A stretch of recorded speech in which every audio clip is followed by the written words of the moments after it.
Hello दोस्तों, कैसे हैं आप लोग। उम्मीद करता हूं कि अच्छे होंगे। आपका बहुत बहुत स्वागत है आपके अपने बिहार शिक्षक तैयारी चैनल पे। यहाँ पे मैं अंकित भारद्वाज लेकर आ रहा हूँ बीपीएससी का जो इस टीआरई 2.0 के फिजिक्स के पेपर का solution.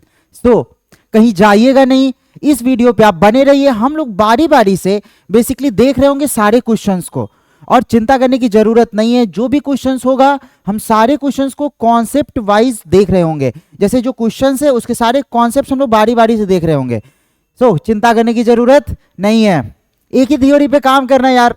Work hard and hope for the best. So start करते हैं इसी स्लोगन के साथ। देखिए हमारा पहला question, cricket ball is thrown at a speed of 28 metre per second. Cricket ball is thrown at 28 meter per second in the direction 30 degree above the horizontal. The maximum height attained by the ball would be। देखो यार ये question जो है ना बहुत ही easy है।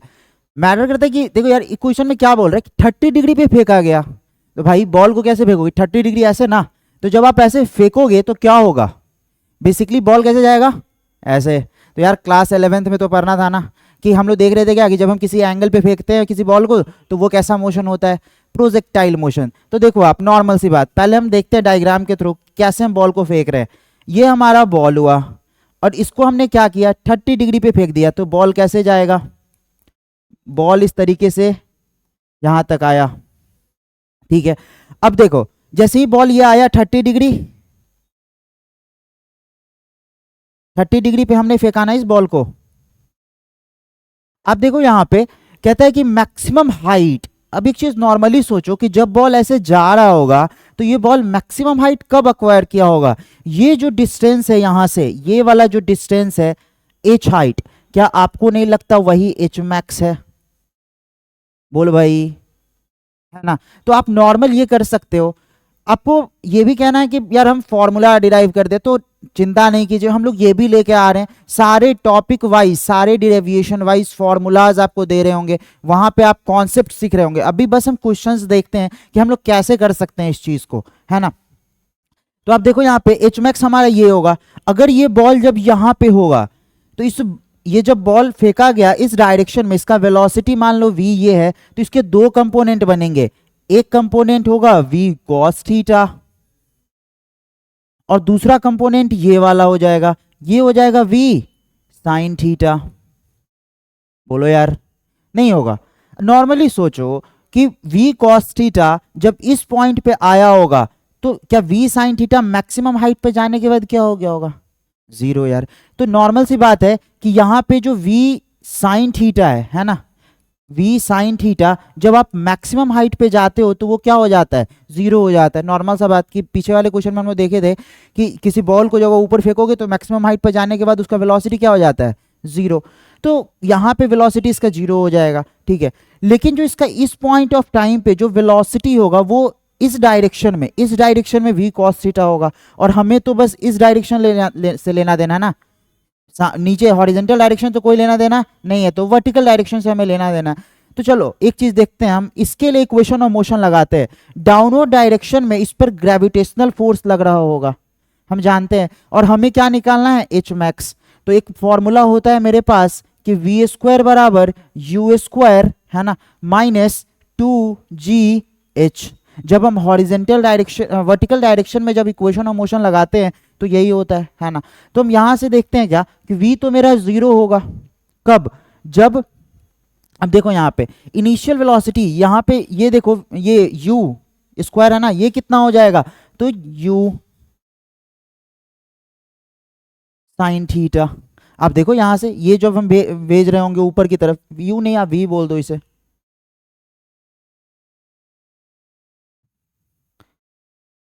ये क्या हो जाएगा v साइन थीटा, और इसका क्या हो जाएगा होल स्क्वायर माइनस 2g।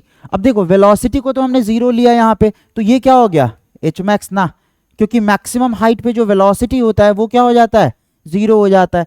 तो यहां से हम एच मैक्स कैसे निकाल सकते हैं, मेरे पास जो फॉर्मूला हो गया वो क्या हो गया, v square sine square theta upon क्या चाहिए 2g। क्या हम इस फॉर्मूला का यूज कर सकते हैं? ये हमारा हो गया कॉन्सेप्ट, और नॉर्मल फॉर्मूला के बेसिस पर हम वैल्यू डाल देते हैं। v का वैल्यू कितना है मेरा 28 इंटू 28 स्क्वायर है तो, है ना, और साइन स्क्वायर थीटा है तो साइन 30 डिग्री है यहाँ पे, तो साइन 30 का वैल्यू कितना होता है भाई 1/2, है ना। तो 1/2 का स्क्वायर करेंगे तो क्या हो जाएगा मेरा 1/4, और नीचे हम क्या कर रहे होंगे 2g है तो 2 इंटू जी की जगह क्या डाल देंगे 9.8। क्या आप इसे कैलकुलेट नहीं कर लोगे? चलो देखते हैं यार कैलकुलेट करके। जब डेसिमल यहाँ से आप हटाओगे तो एक जीरो ऊपर चला गया, 2 से गया ये कितना टाइम्स 14 टाइम्स, 14 से गया 14 सत्ते 98, 7 से गया 4 टाइम, 4 से गया 4, बच गया कितना ये बस 10 मीटर। क्या नहीं समझ में आया? 7 चौक 28, ये बच गया 10 मीटर। तो हमारा जो आंसर हो गया वो कौन होगा? A option. क्या समझ आया? चलिए अगला क्वेश्चन देखते हैं। कहता है कि रॉकेट ऑफ मास 0.1 kg, एक रॉकेट है हमारा जिसका मास कितना है 0.1 kg, has a fuel of 0.02 kg।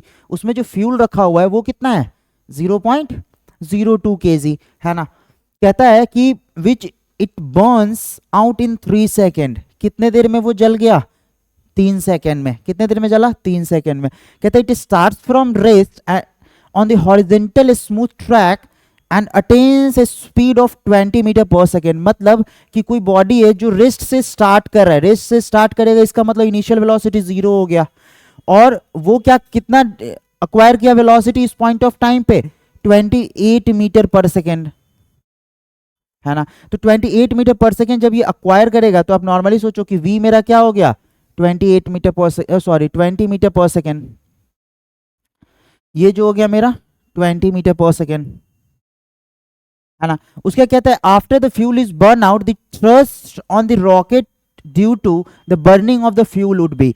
तो उस रॉकेट के ऊपर क्या थर्स्ट आया होगा? अब नॉर्मली सोचो सबसे पहला कि जब ये यहां से यहां गया वेलोसिटी बदला, कितने देर में बदल गया 3 सेकेंड में। आपको नहीं लगता कि एक्सेलरेशन यहां से निकाला जा सकता है? तो देखो एक्सेलरेशन क्या हो जाएगा मेरा v minus you by T, that is 20 minus 30, 20 minus 0/3, 20 minus 0/3। तो आपका जो यहां से एक्सेलरेशन हो गया वो हो गया 20/3 मीटर पर सेकेंड स्क्वायर। क्या कुछ समझ आ रहा है ना। अब हमें क्या निकालना है बताओ जरा?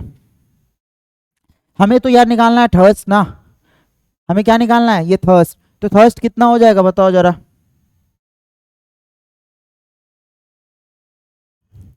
थर्स्ट का क्या होता है एक तरीके का, थर्स्ट हमारा एक तरीके का फोर्स होता है ना। तो जब आप इसे निकाल रहे होगे तो क्या लिखोगे 20/3, है ना। और जो थर्स्ट है वो किस पे लग रहा है रॉकेट के ऊपर, तो 20/3 मास, ये हो गया आपका एक्सेलरेशन इनटू हम क्या कर देंगे मास। मास कितना है मेरा 0.1, डेसिमल यहां से हटाओ नीचे आ गया 10, एक जीरो से एक जीरो गया, ये कितना हो गया 2/3 न्यूटन। हमारा थर्स्ट भी एक तरीके का फोर्स होता है, इसलिए जो हमारा आंसर हो गया वो हो गया 2/3 न्यूटन। तो आप यहां से कह सकते हो कि बी ऑप्शन आपका आंसर सही। आ रहा है समझ में? बहुत ही इजी क्वेश्चन था, क्योंकि थर्स्ट निकालने के लिए बोला है। थर्स्ट एक तरीके का फोर्स है और कुछ नहीं, तो फोर्स बराबर मास इनटू एक्सेलरेशन, इजी है यार। अगला क्वेश्चन देखते हैं हम लोग। कहता है a ball of block of 8 kg, है ना, 8 किलो का कोई ब्लॉक है, initially rest is pull to right along a frictionless horizontal surface by a constant force of 12 Newton, है ना। क्या कहता है एक ब्लॉक है जो 8 kg का है, आप उसको 12 न्यूटन के फोर्स से क्या कर रहे हो खींचे जा रहे हो। तो कहता है कि the velocity of the block after it has moved 3 metre, है ना। तो उस ब्लॉक का क्या वेलोसिटी होगा जब 3 मीटर वो चल गया होगा। देखो यार नॉर्मल सा, जब भी हम मैकेनिक्स का क्वेश्चन कर रहे होंगे ना, तो एक तो जनरल मेथड हम यूज कर सकते हैं, साथ में आपको प्रायोरिटी देना है कंजर्वेशन मेथड्स को, या फिर वो आप एनर्जी कंजर्वेशन लगाओ या फिर आप मोमेंटम कंजर्वेशन लगाओ, अकॉर्डिंगली जहां रिक्वायर्ड है चीजों का, ठीक है ना। तो आप नॉर्मली क्या कर सकते हो, इस क्वेश्चन को नॉर्मल मेथड से भी बना सकते हो और एनर्जी कंजर्वेशन से भी बना सकते हो। तो मैं दोनों मेथड से इसे बताता हूं। पहला मेथड देख लो आप, मेथड 1 में हम क्या कर सकते हैं, सबसे पहला कि हम 8 kg का मेरा ब्लॉक है, ये एक ब्लॉक जो है वो 8 kg का है। 8 kg के ब्लॉक पे जब हम लोग फोर्स लगा रहे हैं कितना, 12 न्यूटन का। बोल भाई कितने का लगा रहे हैं, 12 न्यूटन का। तो जैसे ही हम 12 न्यूटन का फोर्स लगा रहे होंगे तो क्या यहाँ से एक्सेलरेशन डेवलप हो रहा होगा इसमें, तो आप कह दो कितना डेवलप हो रहा होगा, force by mass, that is 12/8 metre per second square. ये हमारा क्या डेवलप हो रहा होगा उसमें, एक्सेलरेशन। अब जरा बताओ एक्सेलरेशन जब आ गया और बॉडी चल रहा है कितना मीटर, 3 मीटर, तो क्या हम नहीं निकाल लेंगे हमें क्या निकालना है, वेलोसिटी। तो क्या हम वेलोसिटी नहीं निकाल लेंगे, नॉर्मली देखो यहां से क्या हो जाएगा, वी स्क्वायर बराबर क्या होता है, यू स्क्वायर, है ना, प्लस 2as, यही होता है ना। तो हमें तो यही v निकालना है, क्योंकि u तो इनिशियली बॉडी रेस्ट में है, तो क्या हो जाएगा हमारा वी स्क्वायर बराबर 2 गुने एक्सेलरेशन हो गया हमारा 12/8, 12/8 इंटू कितना चल गया ये 3, है ना। तो देखो 4 2 नहीं 8, 4 से गया 3, 2 से गया 2, तो वी स्क्वायर हो गया, वी स्क्वायर हो गया आपका 9, v हो गया आपका 3 मीटर पर सेकेंड। बोल भाई नहीं समझ में आया, नहीं आया, तो हमारा जो आंसर हो जाएगा वो ए ऑप्शन हो जाएगा, that is 3 metre per second. बहुत इजी है ना। अब देखो एक तो ये मेथड हो गया, आप दूसरा मेथड क्या लगा सकते हो, एनर्जी कंजर्वेशन। एनर्जी कंजर्वेशन,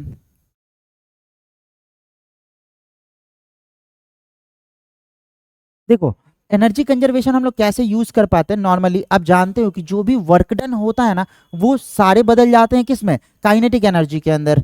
भाई पढ़े है ना वर्क एनर्जी थ्योरम, तो वर्क डन जो हो जाएगा वो हमारा क्या हो जाएगा, डेल्टा के ई, चेंज इन काइनेटिक एनर्जी।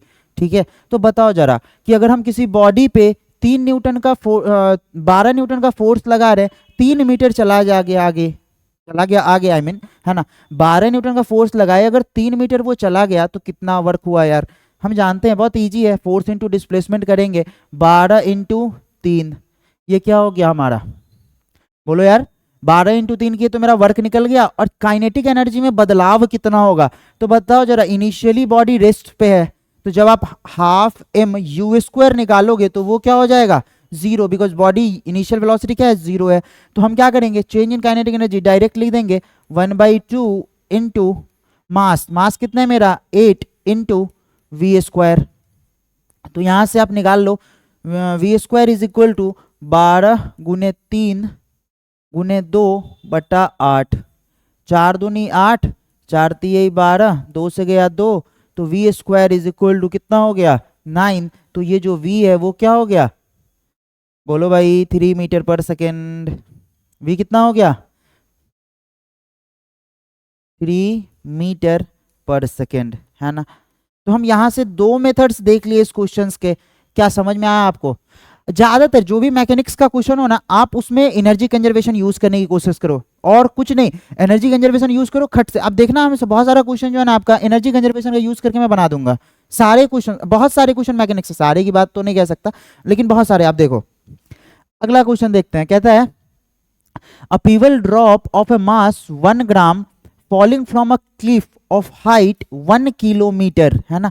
एक पीवल है, पीवल में पत्थर समझ ले यार, है ना, पत्थर जो है बेसिकली वो 1 किलोमीटर ऊंचाई से क्या हो रहा है, नीचे की तरफ गिर रहा है ना, with a speed of 50 metre per second, है ना। कितने की स्पीड से आ रहा है, 50 metre per second. The work done by the resistive force would be, resistive force मतलब क्या, नॉर्मली देखो कि अगर ये हमारा पत्थर है ना, और नीचे की तरफ अगर ये गिर रहा है ना, तो ये पत्थर कभी यहां भी आया होगा, बोल भाई, जब ये पत्थर यहां आ गया है तो इसका हाइट आप नॉर्मली अगर एज्यूम करना चाहो तो मान लो कि वो h है, जो कि कितना है हमारा, कितना ऊपर से 1 किलोमीटर मतलब 1000 मीटर, 1000 मीटर से ऊपर से नीचे आ रहा है। अब जब बॉल नीचे आ रहा है इसका मतलब उस पर तो हवा भी कुछ वर्क कर रहा होगा ना यार, एयर, बोलो एयर वर्क नहीं कर रहा होगा, एक तो क्या कर रहा होगा उस पे, ग्रेविटी भी वर्क कर रहा होगा ना, ग्रेविटी भी वर्क कर रहा होगा, WG जो कि नीचे की तरफ लग रहा होगा, नॉर्मली नीचे की तरफ फोर्स लग रहा है तो यार ग्रेविटेशनल फोर्स जिसको हम बोलते हैं पोटेंशियल एनर्जी। तो हम क्या करते हैं यहाँ से कि अगर ये हमारे पास बॉल है तो इस पे कौन कौन से वर्क हो रहे हैं? पहला तो रेसिस्टिव फोर्स, दूसरा ग्रेविटेशनल फोर्स। तो अगर हम नेट फोर्स की बात कर ले इस बॉल के ऊपर तो क्या हो जाएगा हमारा? एक तो ग्रेविटेशनल फोर्स और प्लस दूसरा कौन है? Resistive force. और ये दोनों की वजह से उस बॉडी के अंदर क्या चेंजेस आ रहे हैं? काइनेटिक एनर्जी में। किसमें? क्योंकि बॉल जो है यहां पर आके वो 50 मीटर पर सेकेंड से क्या हो रहा है? उसका स्पीड हो गया ना बेसिकली, जब आप बॉल नीचे आया तो इसका स्पीड कितना हो गया? 50 मीटर पर सेकेंड। तो जो भी वर्क हुआ वो सब किस में चेंजेस हो गए? डेल्टा के ई में, that is change in kinetic energy. बोलो यार। तो हम लोग सारे कैलकुलेट करते हैं पहले। अब बताओ जरा डब्ल्यू जी कितना होगा? हमें निकालना कौन सा है?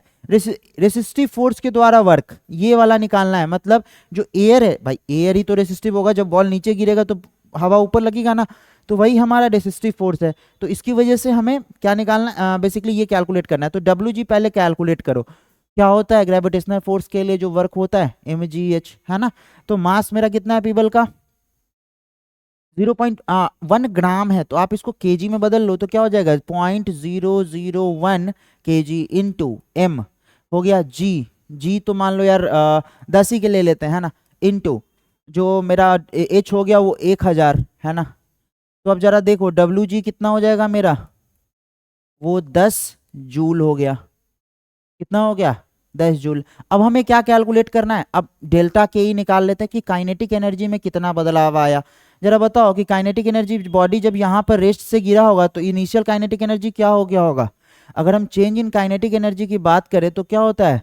Kinetic energy final minus kinetic energy initial, है ना। तो मेरा इनिशियल काइनेटिक एनर्जी क्या हो गया होगा? 0, बिकॉज बॉडी तो यार ऊपर से गिराया जा रहा है रेस्ट से, है ना। तो काइनेटिक एनर्जी अगर हम फाइनल कैलकुलेट करने चलते हैं, काइनेटिक एनर्जी फाइनल तो क्या हो जाएगा? Half into m into v square होता है ना। तो बताओ जरा मास कितना है मेरा? 0.001 इंटू 50 का स्क्वायर, क्योंकि फाइनल वेलोसिटी हमारा क्या है? 50 का स्क्वायर, है ना। तो हम यहाँ से अगर कैलकुलेट करना चाहें काइनेटिक एनर्जी फाइनल, है ना, तो क्या हम कर सकते हैं? 1/2 इंटू, है ना। आप देखो इसको जब गुना करोगे तो क्या हो जाएगा? 001 इंटू 50 का स्क्वायर हो गया 2500 हो गया ना, है ना। तो आप यहाँ से क्या कर लो, डेसिमल हटाओगे तो नीचे आ गया 100,000 आई मीन, है ना। तो इसको काट देते हैं ना। 2 जीरो से 2 जीरो गया, 2 से गया ये कितना? 12.5। ठीक है, तो काइनेटिक एनर्जी फाइनल क्या हो गया हमारा? 12.5, एक डेसिमल पीछे चला जाएगा, दैट इज 1.25। ये क्या हो गया हमारा? Kinetic energy final, that is 1.25। क्या समझ में आया ये, है ना। तो जब मेरा काइनेटिक एनर्जी अगर निकल गया तो यहां से हम नहीं निकाल सकते work done due to air? कितना हो जाएगा मेरा? इसको यहीं रहने दो, उसको उधर भेज दो। तो काइनेटिक एनर्जी ये हो गया 1.25, है ना। और ये 10 जूल जो डब्ल्यू जी आया था उसको इधर लाके घटा दो यहाँ से, तो 10 कितना हो गया ये? बताओ जरा। -8.75 जूल। क्या देखे आप इस क्वेश्चन के अंदर भी आपका जो ये आंसर हो जाएगा -8.75 जूल। अब देखो नॉर्मली इस क्वेश्चन के अंदर भी हमने क्या यूज किया? एनर्जी कंजर्वेशन, है ना। इजी सा क्वेश्चन था, समझ में आया पक्का? यार अब नॉर्मली बने रहो क्वेश्चंस के अंदर, आपको सारे कॉन्सेप्ट समझ में आएंगे, सारे सॉल्यूशन समझ में आएंगे अच्छे तरीके से, आपको चिंता करने की जरूरत नहीं है। आपको बहुत ज्यादा मेहनत नहीं करना है, आपके लिए मेहनत करके हम आ रहे हैं। आपको बस क्या करना है? क्वेश्चन देखो, प्रॉपर सॉल्यूशन करो, जाके एग्जाम को फोड़ के आ जाओ यार, और कुछ नहीं, ठीक है। अगला क्वेश्चन देखते हैं हम लोग। कहता है कि a mass M release from the rest, है ना। एक मास है एम है जो रेस्ट से छोड़ा गया, है ना, from the top of a smooth inclined plane. एक इंक्लाइंड प्लेन है। इंक्लाइंड प्लेन मतलब वो ऐसा वाला नहीं होता है ना, वो बच्चा सब जो झुलवा झुलता है, वो ऊपर चढ़ गया और नीचे से आ गया झुल के, है ना, वो वाला इंक्लाइंड प्लेन, है ना। कहता है just before it hits the ground its speed is given as. वो ग्राउंड से टकराए उससे पहले क्या होगा स्पीड? देखो एक चीज, नॉर्मली पहले हम इंक्लाइंड प्लेन बनाते हैं एक।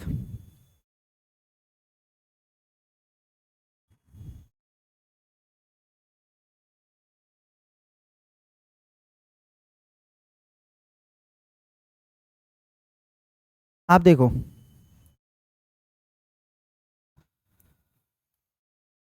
अब देखो ये हमारा मान लो इंक्लाइन प्लेन हो गया, body of mass m release from rest, एक मास m है जो यहाँ से रेस्ट में छोड़ा गया, रेस्ट से छोड़ा गया मतलब इनिशियल वेलोसिटी क्या हो गया, 0, है ना। आप देख लो कि इस इंक्लाइन प्लेन कितना ऊंचा है, मान लो ये h हाइट ऊंचा है, ठीक है। तो ये बॉल गुरुकते गुरुकते कहाँ आ गया होगा, नीचे की तरफ, भाई गुरुक रहा होगा ना, बिहारी में गुरुक नहीं रहा है ये, ऊपर से नीचे, है ना। तो ये गुरुकते गुरुकते यहाँ आ गया, मान लो सपोज ये तो 90 डिग्री, ठीक है जो भी।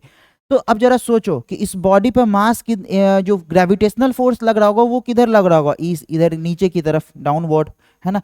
तो जब एक चीज हम जानते हैं कि जो बॉडी यहाँ से इसके अंदर जो भी इस हाइट पे ये बॉडी है तो इसके अंदर कुछ ना कुछ पोटेंशियल एनर्जी होगा, क्या होगा, अब देखो इसमें भी हम एनर्जी कंजर्वेशन यूज कर रहे हैं, इस पॉइंट ऑफ टाइम पे इसमें क्या होगा, कुछ ना कुछ पोटेंशियल एनर्जी होगा। जैसे ये नीचे की तरफ जाएगा तो इसके अंदर जितना भी पोटेंशियल एनर्जी है वो सारा पोटेंशियल एनर्जी किस में कन्वर्ट हो जाएगा, काइनेटिक एनर्जी में। भाई किस में कन्वर्ट हो जाएगा, काइनेटिक एनर्जी में।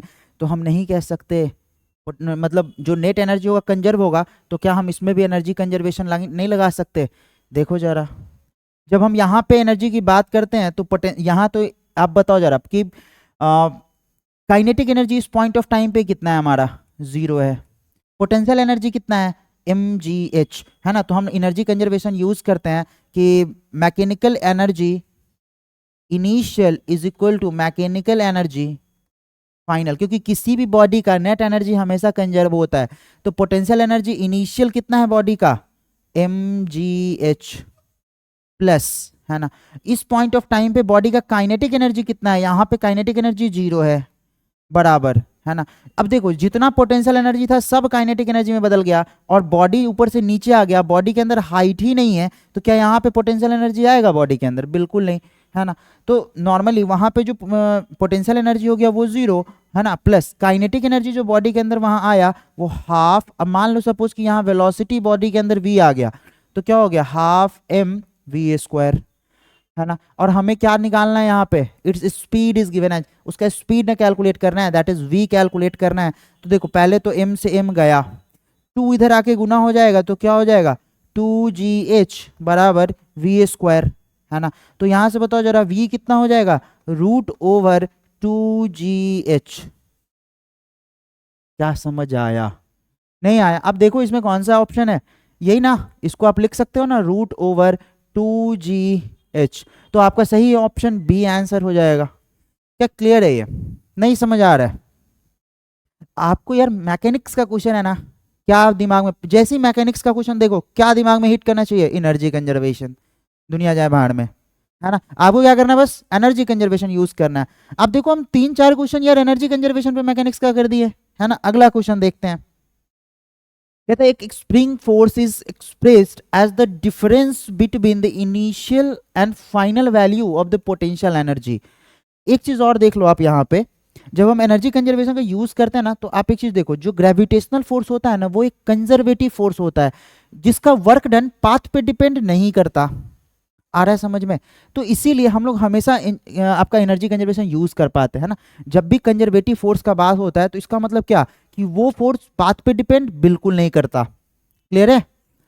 चलो देखो इस क्वेश्चन में भी वही है यार कि स्प्रिंग फोर्स, तो जब आप स्प्रिंग को खींचते हो या उसको जाते हो तो क्या होता है, नॉर्मली उसके अंदर भी एक पोटेंशियल एनर्जी आता है। क्या आता है, पोटेंशियल एनर्जी आता है, जो भी एक कंजर्वेटिव फोर्स है ना। तो कहता है then the spring force is said to be conservative in nature. यार ए ऑप्शन इजी एकदम से। अगला क्वेश्चन देखते हैं।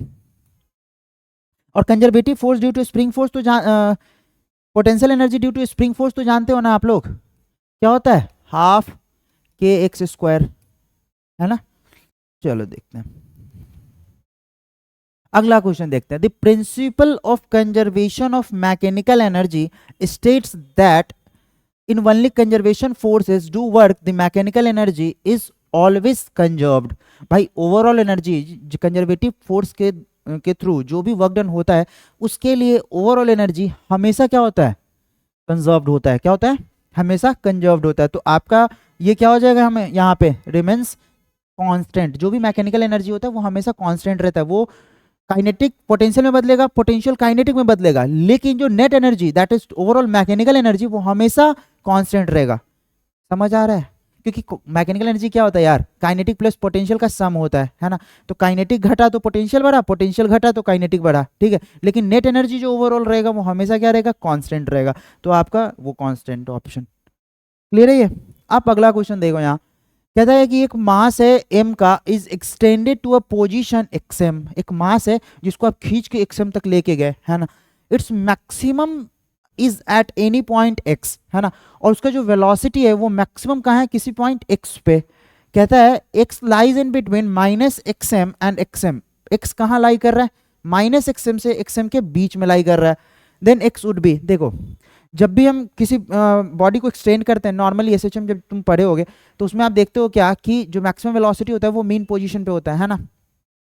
तो आप यहाँ से क्या दो कि इस पॉइंट से इधर गया xm और इस पॉइंट से इधर गया माइनस xm, है ना। इस बॉडी को आप खींच के यहाँ तक लाए थे तो बॉडी इधर फिर जाएगा ना, है ना। तो मैक्सिमम वेलोसिटी कहाँ हो जाएगा, यहाँ पे x इज इक्वल टू 0 पे। तो जो आंसर हो जाएगा आपका वो ए ऑप्शन। क्या समझ आ रहा है, बिल्कुल। अगला क्वेश्चन कहता है a person is trying to lose weight, एक आदमी है जो अपना वजन गिरा रहा है ना। आप भी अगर भारी हो तो अपना वजन गिरा लो कुछ, है ना। उससे वैसे नहीं गिराओगे तो वैसे भी टीचर का एग्जाम दोगे मेरे से पढ़ के तो क्या हो जाएगा यार, आपका हो जाएगा, है ना। और फिर आपको बीवी कहेगी कि नहीं यार आपका वजन तो बहुत ज़्यादा है, इसलिए जो भी वजन है वो सब गिराओ डालो, थोड़ा सा जिम विम जाया करो यार, है ना। देखो आप यहाँ 100 kg मास है ना। बेसिकली वो 0.5 मीटर उठा रहा है ना। क्या कर रहा है, ऐसे उठा रहा है, ठीक है। और फिर उसको नीचे छोड़ दे रहा है ना। कहता है 1000 टाइम्स ऐसा कर रहा है वो। If the potential energy lost each time, हर टाइम अगर पोटेंशियल एनर्जी उसका लॉस हो रहा है ना, तो lower it is dissipated then the work done against the gravitational force. देखो यहाँ पे एक मास है ये m, इसको वो क्या कर रहा है, उठा रहा है बार बार 0.5 मीटर ऊपर, जिसका मास है आपको कितना है मास, 100 किलो का है, 100 kg का मास है ना। ये बार बार इसको ऊपर उठा रहा है ना। और क्या हो रहा है, जैसे ही उठा रहा है तो क्या हो जा रहा है भाई, पोटेंशियल एनर्जी आएगा ना उसमें। कितना बार उठाया, 1000 बार उठाया, तो गुना कर देंगे किससे, 1000 से, है ना। तो यार नॉर्मल सा पोटेंशियल एनर्जी निकाल लो। पोटेंशियल एनर्जी का फॉर्मूला पता है ना आपको, mgh, है ना। पोटेंशियल एनर्जी क्या होता है, mgh, है ना। तो यहाँ से आप क्या कर सकते हो, m मास के जगह क्या डाल दो 100 इंटू जी के जगह क्या डाल दो 9.8 डाल देते हैं, है ना। 9.8, क्योंकि जी हमेशा दिया ही रहेगा कि हाँ आपको क्या लेना है ना। नहीं दिया रहे तो 9.8 लो, है ना। जी इंटू एच कितना है हमारा 0.5, है ना। इसको आप डेसिमल नीचे 0 करो, डेसिमल हटाओ, नीचे 100 करो, गया गया गया। इसको जब आप गुना करोगे तो कितना होगा, 8 5 40 का 0 बचा 4, 9 5 45, 4 49। देखो एक बार जब वो उठाया तो कितना जूल हुआ 490। वो कितना बार उठा रहा है, 1000 टाइम। कितना बार उठा रहा है, 1000 टाइम्स। तो भाई हर बार जो उठाएगा तो कुछ ना कुछ तो वर्क करेगा ना वो। तो कितना हो जाएगा टोटल 490, अगुने जब 1000 कर दोगे तो क्या हो जाएगा 000 इतना जूल। अब देखो जरा इसमें कोई भी ऑप्शन है क्या, इसमें देखो 3 जीरो है, इसमें देखो 4 जीरो हो गया, ये भी गलत है, ये भी गलत हो गया, ये भी गलत हो गया, ये भी गलत हो गया, ये भी गलत हो गया। तो कौन आंसर सही हो गया, नन ऑफ द एबव, है ना। क्या समझ में आ रहा है, बिल्कुल बोलो यार। नॉर्मल अब देखो हर जगह बहुत इजी तरीके से सॉल्व हो रहा है। अब वैसे भी मैकेनिक्स का क्वेश्चन आप नॉर्मल बेसिक 11th का मैकेनिक्स पढ़ के जाओ, वैसे हम लोग लेके आ रहे हैं, चिंता नहीं कर रहे हैं, है ना। अगला देखते हैं। कहते हैं child of mass 20 kg takes a ride on a curved slide of height 6 metre. अब देखो इसको भी हम एनर्जी कंजर्वेशन से यूज करेंगे। देखो एक कर्व्ड स्लाइड है, कर्व्ड स्लाइड मतलब इस तरीके का गोला होगा वो, है ना। कहते हैं चाइल्ड स्टार्ट्स फ्रॉम रेस्ट, वो चाइल्ड कहाँ से शुरू कर रहा है, रेस्ट से, है ना। एट द टॉप, टॉप पर है वो, है ना। एक बच्चा है, यहाँ से देखो ये गोलाकार उसका जो भी आई मीन इस पर घूमता है वो, ठीक है। एक बच्चा यहाँ खड़ा है और वो यहाँ से स्टार्ट ले रहा है ना। कहता है curve slide starts from rest, curved slide at height 6 metre. ये जो हाइट है ना इसका वो कितना है 6 मीटर, है ना। कहता है the child starts from rest, मतलब इनिशियल वेलोसिटी इसका 0। अब जरा सोचो जैसे ही इस पर से मतलब स्लाइड करेगा तो क्या होगा, नीचे आते आते इसका वेलोसिटी क्या हो जाएगा, बढ़ जाएगा ना यार। नॉर्मल सी बात है। तो आप यहाँ देखो कि अगर मान लेते हैं कि इस साइड इसका वेलोसिटी हो जाएगा v, है ना, अगर ऐसे आ रहा है मान लो सपोज, वैसे आएगा यहाँ तो गिर जाएगा नीचे, लेकिन अगर हम अंदर से लाने की कोशिश करें तो मे भी नहीं गिरे, तो यहाँ इसका वेलोसिटी क्या हो जाएगा v, है ना। कहता है find the speed of the child, मतलब आपको यही निकालना है बॉटम वुड बी, बॉटम पे वेलोसिटी आपको कैलकुलेट करना है चाइल्ड का, कि चाइल्ड कितना स्पीड से जा रहा है। हम क्या एनर्जी कंजर्वेशन लगा सकते हैं, जरा सोचो ना, इस बॉडी पे नीचे की तरफ क्या लग रहा होगा, mg, क्या लग रहा होगा mg, कितना हाइट है 6 मीटर, तो क्या ऊपर से नीचे अगर आया तो जितना पोटेंशियल एनर्जी सब किस में बदल गया, काइनेटिक एनर्जी में। किस में बदल गया, काइनेटिक एनर्जी में। तो यार रास्ते पे तो डिपेंड नहीं करता ना कंजर्वेटिव फोर्स की वजह से वर्क डन, तो हम क्या लिख सकते हैं, work done is equal to change in kinetic energy, है ना, या फिर टोटल एनर्जी कंजर्व कर लो, है ना। यहाँ से पोटेंशियल एनर्जी कितना हो गया हमारा, बताओ जरा, mgh किसके बराबर हो गया, change in kinetic energy, that is half mv², है ना। तो यहाँ से देखो अगर हम मास हटा दिए तो v जो हो गया वो क्या हो गया, √2gh, क्या इस वैल्यू में रख दो, गुना करके सॉल्व कर लो, 2 गुने 9.8 गुने h कितना है मेरा 20, ओ सॉरी हाइट कितना है इसका 6 मीटर ना, हाइट कितना है 6 मीटर, है ना। आप इसको गुना करो सॉल्व करो, कितना आएगा, नीचे गया 10, गुना करके सॉल्व करो कितना, 6 दूनी 12, 12 अठे 96 का 6 बचा, 6 दूनी 12, 12 अठे 96 का 6, कितना हो जाएगा लगभग, ये अप्रोक्स हमको लगता है 10 आएगा। देखना इसको आप कैलकुलेट करके, है ना, इसको कैलकुलेट करके सॉल्व कर लोगे अप्रोक्सीमेट वैल्यू आ जाएगा, है ना। 11 है शायद आंसर, है ना, 11, 10 दशमलव कुछ कुछ आता है अप्रोक्सीमेट वैल्यू में। तो आप इस काम करो ना, इसको 10 ही रख लो, यहाँ से देखो, आप कहोगे नहीं सॉल्व किया, है ना, आप इसको यहाँ से 10 ही रख लो, है ना। 2 गुने 10 अगुने जो हाइट है आपका वो क्या है 6, है ना। तो इसको आप 10 रख के सॉल्व नहीं कर लोगे, अब देखना सॉल्व करके कितना आ जाएगा, 6 दूनी 12, 120 आ रहा है ना रूट के अंदर में, तो 11 गुने 11 करते तो 121 आता है, तो अप्रोक्सीमेट 11 वैल्यू आ गया, है ना। लगभग वही 10.84 ऐसे ही करके कुछ आएगा, देखना ना 10.8 के करीब में कुछ, ठीक है। तो आपका ये ए ऑप्शन आंसर हो जाएगा। आज के लिए ये 10 क्वेश्चन रहने देते हैं हम लोग, फिर हम लोग देखेंगे अगले वीडियो में अगला 10 क्वेश्चन। कहीं जाइएगा नहीं, इस वीडियो पे बने रहिएगा, ठीक है। थैंक यू, आज के लिए इतना ही रहते हैं।